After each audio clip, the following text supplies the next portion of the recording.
On a quiet September morning in 2025, the war in Ukraine escalated to a new and dangerous level.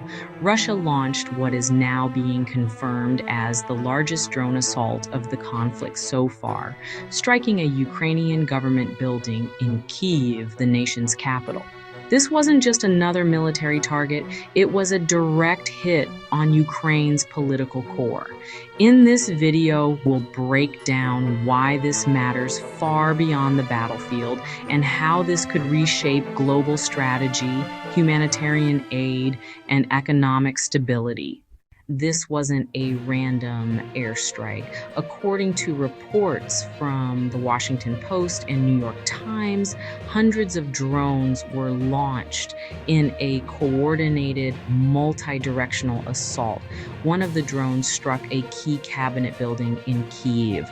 That's the equivalent of a foreign drone striking a U.S. federal agency office in Washington, D.C. It's not just militarily provocative, it's politically symbolic.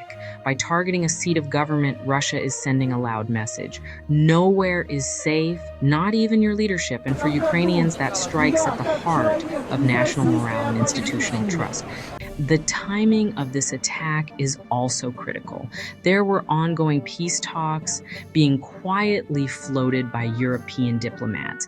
That effort is now under serious threat. This escalation tests NATO's resolve, especially countries bordering Ukraine, puts pressure on the U.S. defense strategy just ahead of the 2026 midterm elections, and forces European allies to revisit their military aid and refugee support commitments. Expect a tightening of defense alliances and possibly renewed calls for direct NATO involvement, something leaders have tried to avoid. And for the United States, this will absolutely be a topic of election debates, congressional hearings, and defense budget negotiations. Let's talk global markets. Ukraine is one of the world's most important exporters of wheat, corn, and sunflower oil.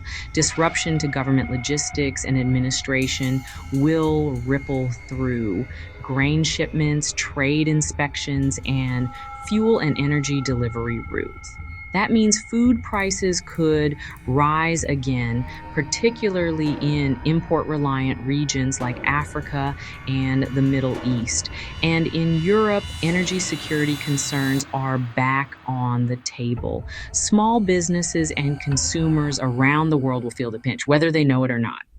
Now, let's talk about humanitarian aid. Hundreds of nonprofits and international NGOs operate inside Ukraine, providing everything from food and shelter to trauma counseling and health care.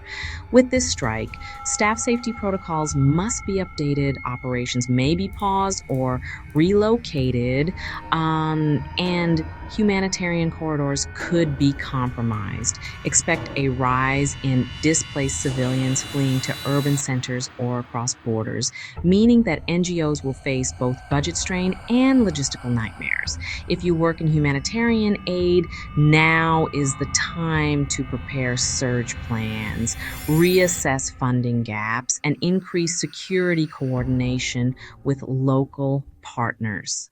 So, what should we take away from this? Governments must reassess security assistance, defense readiness, and diplomatic posture. Defense contractors should anticipate contract opportunities from NATO procurement to cybersecurity and logistics. NGOs and nonprofits need to prepare for increased humanitarian needs, from refugee intake to food assistance. Markets and businesses should brace for supply chain stress and energy volatility. Citizens should stay informed. This isn't just a regional conflict, it's a global fault line.